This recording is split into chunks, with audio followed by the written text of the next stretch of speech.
Okay, so now we are starting lecture number 19 of mathematics of plus 2 class. It was determinant topic which we were studying in the last lecture. So today we shall do some more questions here. So let me write the question. Okay, so this is the question. You have to find out its value. So अगर इसको आप सीधा expand करें और directly इसको solve करने की कोशिश करें तो ये बहुत कॉम्प्लिकेटेड होगा, लेकिन हम कुछ प्रॉपर्टीज लगाएंगे डिटर्मिनेंट्स की और इसको रिड्यूस करेंगे सिंपलर फॉर्म में। रिड्यूस करने का मीनिंग होता है कि हमें किसी रो या किसी कॉलम में मैक्सिमम नंबर ऑफ जीरोस बनानी है। ठीक है, so we start to solve this, but there are some specific methods for solving some questions.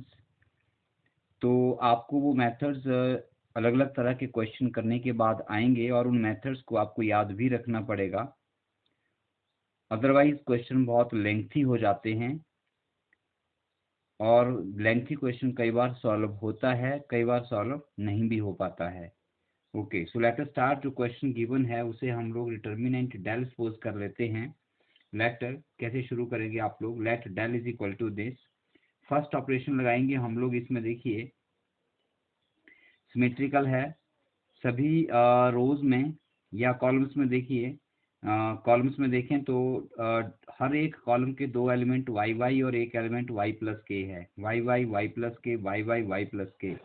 मतलब अगर जब किसी टर्मिनेंट में इस तरह के एलिमेंट्स हों कि सभी रोज या कॉलम्स, बात समझ रहे हैं मेरी, सभी रोज, कोई भी किसी भी रो को देख लो, फर्स्ट रो को देखो, इसमें दो वाई हैं, वाई वाई और वाई प्लस के। सेकंड रो में भी दो वाई हैं, वाई वाई वाई प्लस के। थर्ड रो में भी वाई वाई और वाई प्लस के, सेम एलिमेंट्स हैं। तो अगर हम किसी रो के सभी एलिमेंट ऐड कर दें तो सबका सम एक जैसा आएगा। ठीक है, तो ये एक पहला यहाँ पर एक टिप दे रहा हूँ आपको कि अगर रोज या कॉलम्स के एलिमेंट्स सेम हों, सिर्फ आगे पीछे लिखे हों, तो उन सबको सम कर दो। ठीक है, सो हम यहाँ पर कैसे शुरू करते हैं, अप्लाई कॉलम में कर लेते हैं, चलो कहीं भी कर सकते हैं। Apply C1 plus C2 plus C3। C1 में सभी ऐड कर देंगे हम लोग। देखिए क्या बने मिलेगा आपको, डेल इज इक्वल टू, देखो y plus k plus y plus y, 1 2 3, y 3 हो गए, ये बन गया 3y प्लस के।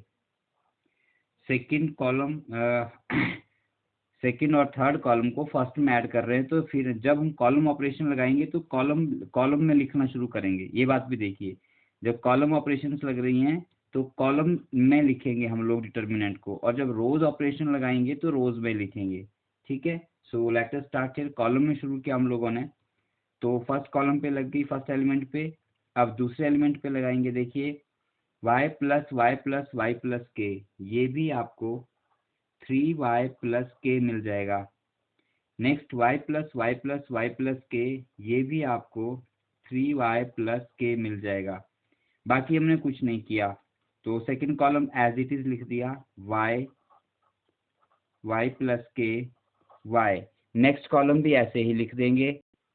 ओके, ये मैंने लिख लिया यहाँ पे। ठीक है, अब देखिए फर्स्ट कॉलम में 3y प्लस के, 3y प्लस के, 3y प्लस के, तीनों में सेम हो गया, इसको बाहर निकाल लेंगे।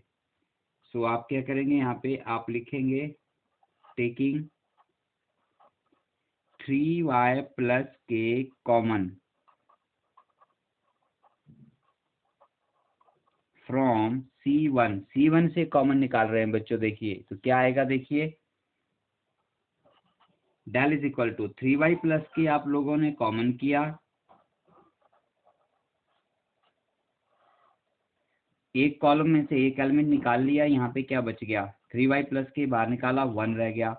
यहाँ भी क्या रह गया, 1 रह गया। यहाँ भी क्या रह गया, 1 रह गया। ध्यान रखेंगे जब कॉलम पे ऑपरेशन लग रही है तो कॉलम्स में लिखना शुरू करेंगे। ठीक है, सेकंड और थर्ड एज इट इज लिख लीजिए, y plus k, y y y और y प्लस के। ओके, सो हमारा एक पहला काम यहाँ पे हो गया। अब देखिए इसके बाद क्या करते हैं, बहुत इंपॉर्टेंट कॉन्सेप्ट बता रहा हूँ। जब किसी रो या कॉलम के सभी एलिमेंट 1 1 1 या सेम हो जाएं, क्या हो जाए, 1 1 1 या सेम हो जाएं, तो उनमें से किन्हीं दो को जीरो बनाना आसान है। ठीक है, क्योंकि देखिए ये एलिमेंट 1 है, ये भी 1 है, ये भी 1 है, तो 1 - 1 जीरो होता है। आ रही बात समझ में? तो अब हम 1 में से 1 माइनस करेंगे तो जीरो हो जाएगा, 1 में से 1 माइनस करेंगे तो जीरो हो जाएगा। ठीक है, तो इस केस में आपने क्या करना है, अब देखिए हम 1 में से 1 माइनस कर रहे हैं, तो अभी हम नीचे से ऊपर या ऊपर से नीचे ऑपरेशन लगा रहे हैं, तो ऑपरेशन हमारी रो में लग रही है। जो मैक्सिमम आप लोग कंफ्यूजन में रहते हो कि ऑपरेशन रो लगाएं या कॉलम लगाएं, वो एक बहुत इंपॉर्टेंट बात है समझने के लिए। पहले देखिए हम लोग कॉलम ऐड कर रहे थे, हमने y plus k plus Y किया, तो आप कॉलम्स को ऐड कर रहे थे, फर्स्ट सेकंड थर्ड को। यहाँ पे आप लोग रोज को माइनस करोगे। ठीक है, आ रही बात समझ में? सो हम यहाँ पे लिखते हैं ऑपरेशन अप्लाई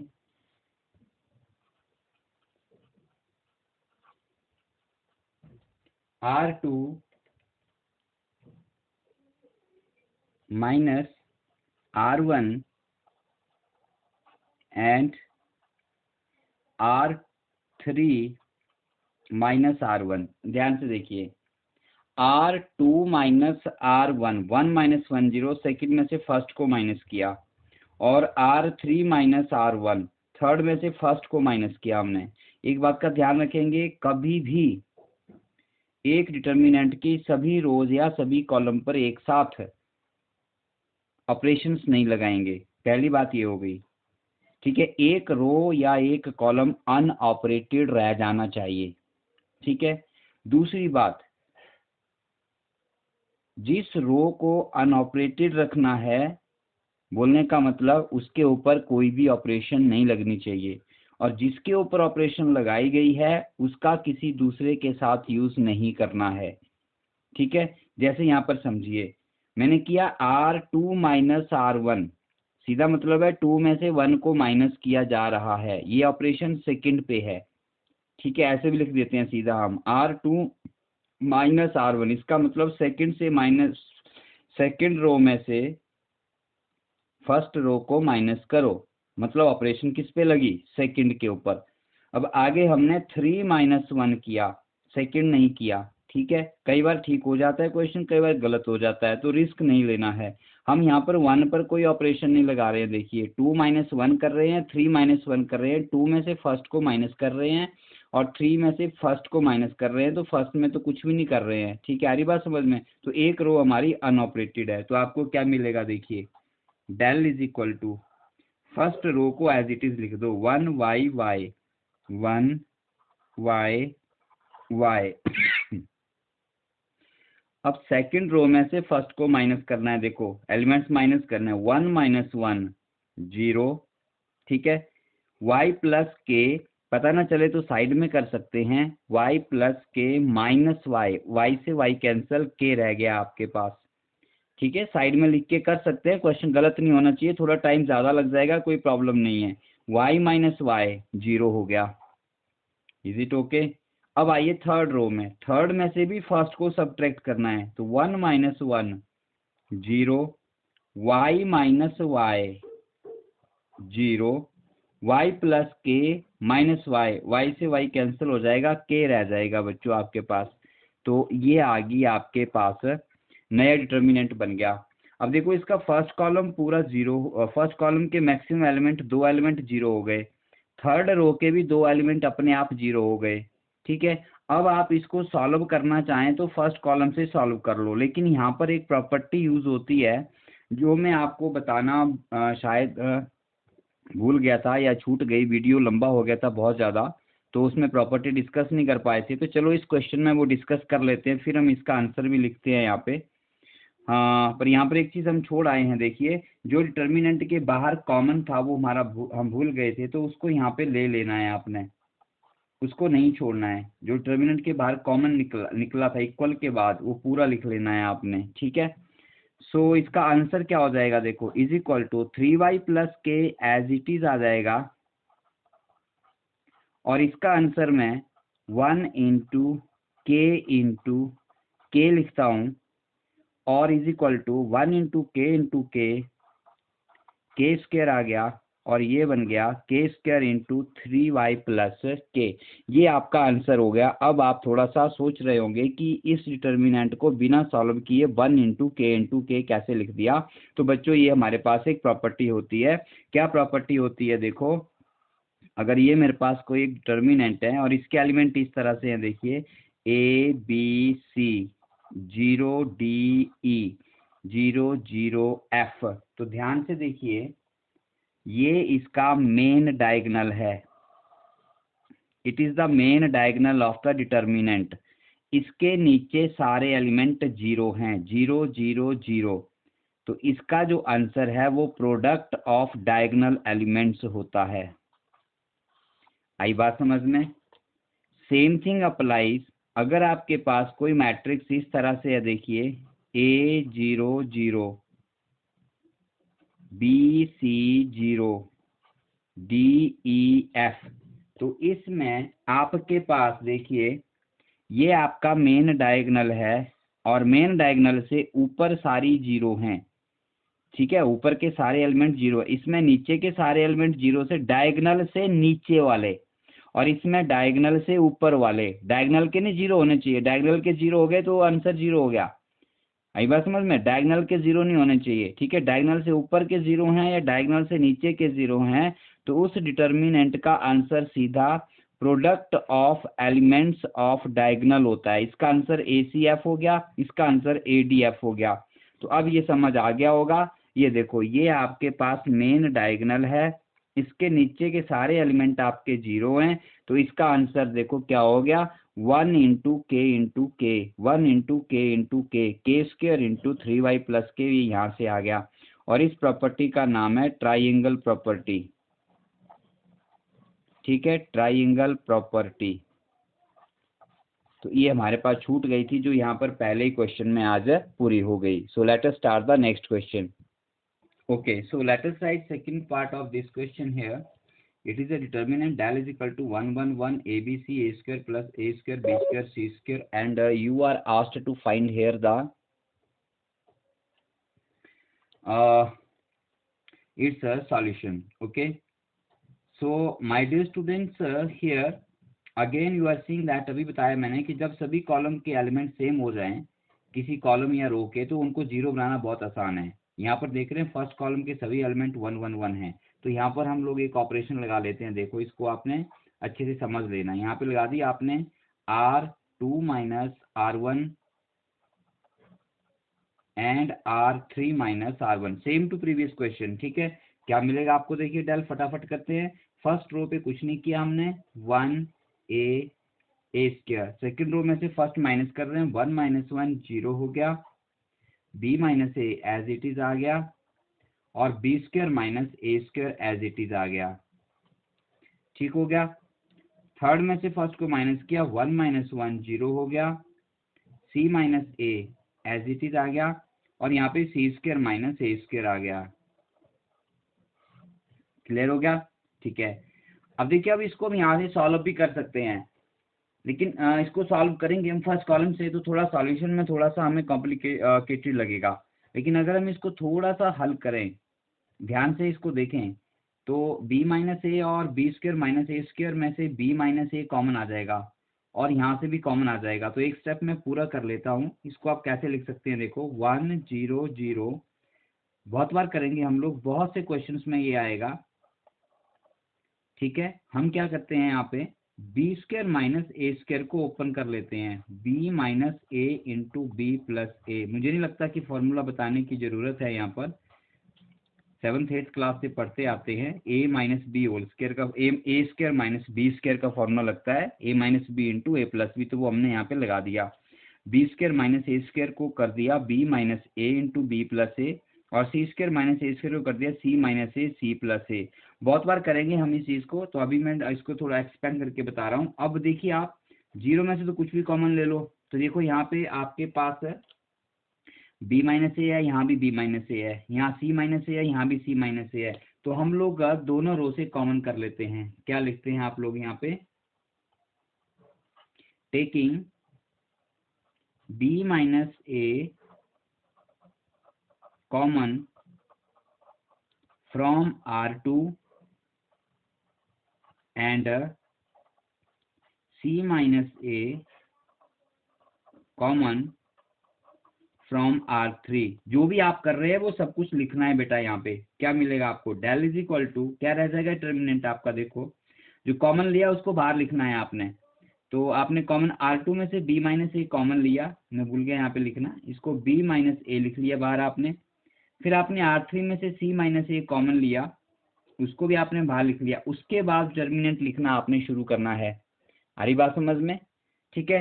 अब देखो यहाँ पे 1 आ गया, यहाँ पे 0 आ गया और यहाँ पे 0 आ गया। यहाँ पे A रह जाएगा, B माइनस ए आप बाहर निकाल चुके हैं, 1 रह गया। C माइनस ए भी बाहर निकाल चुके हैं, 1 रह गया। यहाँ पे A स्क्वायर आ गया। देखो B माइनस ए रो में से बाहर निकाल दिया, यहाँ पर क्या रह गया आपके पास, B प्लस ए। यहाँ पर C माइनस ए बाहर निकल गया, यहाँ पे क्या रह गया, C प्लस ए। ठीक है, अरे बात समझ में? एक चीज और है जो फॉलो नहीं हुई, वो बात क्या है, वो ये है कि अगर रो पे ऑपरेशन लिखी है तो रोज में ही लिखना शुरू करना है। तो रोज में लिखना शुरू करोगे तो थोड़ा इजी हो जाएगा। देखो 1a स्क्वायर हमने पहले लिख ली, फिर सेकंड रो में से B माइनस ए कॉमन किया, बाहर लिखा, 0 आ गया। B माइनस ए निकाल दिया, 1 आ गया। B माइनस ए निकाल दिया, B प्लस ए आ गया। यहाँ से 0 बाहर कर दिया, C माइनस ए बाहर निकाला, 1 आ गया। C माइनस ए बाहर निकाला, C प्लस ए आ गया। ठीक हो गया।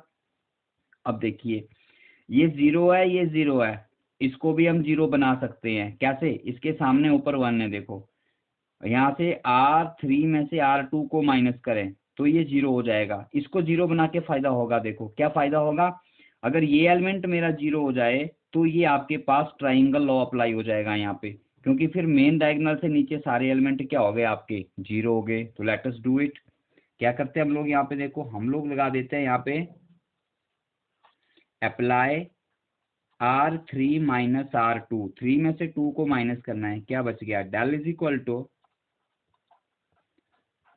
B minus A into C minus a, first row as it is 1a square, second row as it is कुछ नहीं किया, 0 1 B plus a, third row में से सेकंड रो माइनस कर रहे हैं, 0 minus 0 0, 1 minus 1 0, C plus a में से B प्लस ए माइनस करना है। देखो यहीं कर लो, C प्लस ए माइनस B माइनस ए से ए कैंसल, C माइनस B रह गया। आई बात समझ में? सो इसका आंसर क्या हो जाएगा, B माइनस ए इंटू C माइनस ए into 1 into C minus B। बोलो ये किस किस को समझ आया? जिसको समझ आया वो यस सर करो, और जिसको समझ नहीं आया वो वीडियो पॉज करके सोचो कि कैसे आया, और जब समझ आ जाए तो वीडियो फिर प्ले करके देखो। ठीक है, आई होप समझ आ गया। नहीं आया तो देखो ये आपका ट्राइंगल प्रॉपर्टी लगी जो अभी मैंने पिछले क्वेश्चन में डिस्कस की थी। इसके नीचे सारे एलिमेंट आपके 0 हैं मेन डायगोनल से, तो इसका जो आंसर है वो product of this diagonal elements होगा। ठीक है, तो यहाँ से ये आपका क्या हो जाएगा, 1 इंटू 1 मल्टीप्लाई खत्म हो गया, क्या रह गया, B माइनस ए इंटू C माइनस ए इंटू C माइनस B, ये आपका आंसर आ गया। ठीक है, सो अब थोड़ा डिफरेंट टाइप का क्वेश्चन आ गया बेटा। डिफरेंट टाइप का क्वेश्चन क्या है, ये गिवन है आप लोगों को, प्रूव करने को आ गया, ये डिटर्मिनेंट आ गया। इस तरह का क्वेश्चन एग्जाम में होता है। ये एक डिटर्मिनेंट है और इसकी लेफ्ट साइड है और ये इसका आंसर है राइट साइड पे। ठीक है, हमें बोला गया है कि प्रूव दैट, इसको प्रूव करना है। तो कैसे प्रूव करेंगे, देखो नई पेज पे मैं शुरू कर रहा हूँ कि इसको सीधा हम लेफ्ट हैंड साइड को डेल सपोज कर लेंगे, let del is equal to left hand side, और फिर ऑपरेशन लगा के ये आंसर निकालने की कोशिश करेंगे। So let us switch to the new page. Okay let us start. ये मैंने क्वेश्चन लिख लिया, देखो यहाँ पे del is equal to left hand side ले ली हमने, 1x x square 1x x square 1। ठीक है, अब इसको हम सॉल्व करते हैं। देखो बहुत इजीली सॉल्व हो जाएगा, ये बहुत इजी वे से सॉल्व हो जाएगा। देखिए जब आप लोगों के पास किसी भी एक एलिमेंट में कोई भी एक रो या कॉलम का एलिमेंट 1 बन जाए तो उसके सामने वाले 0 बनाना आसान हो जाते हैं, बहुत इजी हो जाते हैं। ठीक है, हमने एलिमेंट्री ऑपरेशंस में भी देखा था, वही चीज़ मैं आपको यहाँ समझा रहा हूँ। देखो ये एलिमेंट 1 है, इसके सामने नीचे एक्स स्क्वायर है, इसको 0 करना होगा तो एक्स स्क्वायर में से एक्स स्क्वायर माइनस करना पड़ेगा। कितना हो जाएगा 0, लेकिन ऊपर कितना है 1। 1 को एक्स स्क्वायर कैसे बनाएंगे, एक्स स्क्वायर से मल्टीप्लाई करके। ठीक है, तो बहुत सिंपल, देखो हमने क्या किया, बहुत easy question. Apply R2 minus X square into R1। आ रही बात समझ में? हमने R1 को पहले एक्स स्क्वायर से मल्टीप्लाई किया, फिर R2 में से माइनस कर देंगे। क्या होगा ऐसा करने से? आगे जो हो रहा है वो होने देना, उसको नहीं देखना है आगे क्या हो रहा है। अभी 0 वाला चक्कर नहीं है कोई भी, अभी हम सिर्फ शुरुआत कर रहे हैं क्वेश्चन की। एलिमेंट्री वाला काम नहीं है यहाँ पर, और एलिमेंट्री ऑपरेशंस वाला नहीं है कि एक 0 बनानी 1 बनाना, ऐसा कुछ नहीं है। लेकिन हमें एक कॉलम या रो के एलिमेंट 0 करना है मैक्सिमम, तो फर्स्ट रो अनऑपरेटेड रखेंगे हम लोग।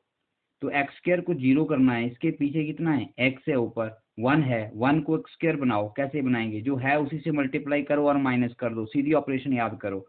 जो 1 के सामने है उससे मल्टीप्लाई करो और माइनस कर दो। ठीक है, एंड R3 भी कर सकते हैं आप लोग। देखो R3 में कितना है, एक्स, एक्स से मल्टीप्लाई करो पहली रो को और माइनस कर दो, ये लो, ये एक्स बन जाए, क्योंकि 1 है यहाँ पे, आपने 1 वाली रो पकड़ी हुई है, तो उसको किससे मल्टीप्लाई करेंगे वही बन जाएगा। देखो क्या मिलेगा, del is equal to, first row कुछ नहीं किया आपने, 1 एक्स स्क्वायर कर दिया, ठीक हो गया।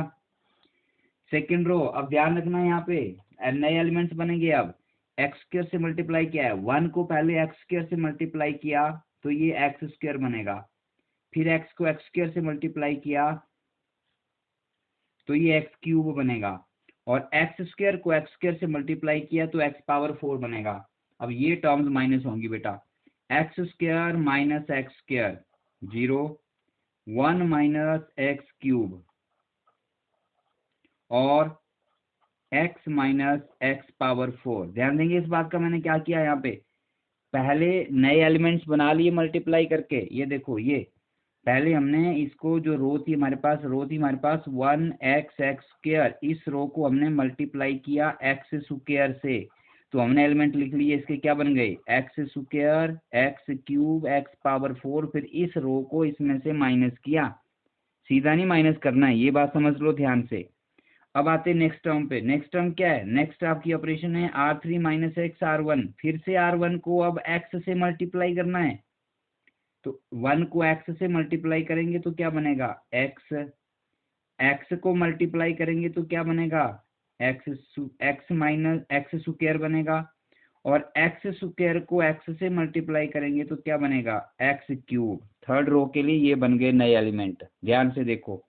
सो X minus X 0, X square minus X square 0, and ये आ गया 1 माइनस एक्स क्यूब। ध्यान से देखो बेटा, तो बहुत ही आसान हो गया, एक स्टेप में हो गया क्वेश्चन। ठीक है, एक स्टेप में कैसे हो गया, is equal to 1 into 1 minus x cube into 1 minus x cube. अरे भाई ट्रायंगुलर प्रॉपर्टी लग गई, बड़े काम की प्रॉपर्टी है ये।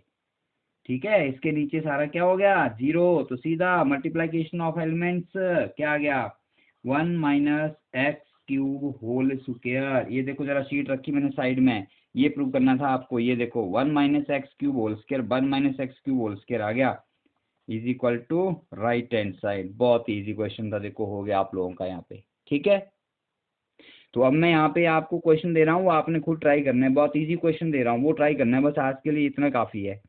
ठीक है, बाकी हम नेक्स्ट वीडियो में लेंगे, पर कुछ क्वेश्चन दे रहा हूँ वो आपने करके मुझे भेजने हैं। तो I am writing here some questions.